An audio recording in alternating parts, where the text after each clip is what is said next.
आता पाहूया टॉप 9 मोठ्या बातम्या। कर्जमाफीचा प्रश्न विचारताच माणिकराव कोकाटेंनी शेतकऱ्याला सुनावलं। 5-10 वर्ष कर्जमाफीची वाट पाहता तोपर्यंत कर्ज भरत नाही। कर्जमाफीच्या पैशातून लग्न आणि साखरपुडा करता कोकाटेंचं वक्तव्य।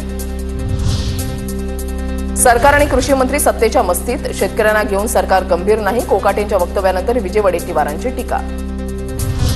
माणिकराव कोकाटेंनी काय वक्तव्य केलं माहिती नाही, पण शेतकऱ्यांचा सन्मान करणं आमच्या सरकारचं कर्तव्य। माणिकराव कोकाटेंच्या वक्तव्यावर मंत्री उदय सामंतांची प्रतिक्रिया। पुण्यातील मंगेशकर रुग्णालयाबाहेर पवारांच्या राष्ट्रवादीचं आंदोलन। गर्भवतीच्या मृत्यूप्रकरणी पवारांची राष्ट्रवादी आक्रमक। चिल्लर फेकत शरद पवारांच्या राष्ट्रवादीचं आंदोलन।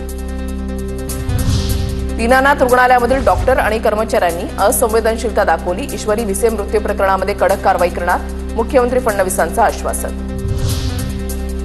सत्ताधाऱ्यांच्या जवळचे लोक असावे म्हणून पळवाट देण्यासाठी सोंग, सरकारनं चौकशी करण्याचा ढोंग करू नये। गर्भवती मृत्यू प्रकरणावरून विजय वडेट्टीवारांचा सरकारवर आरोप।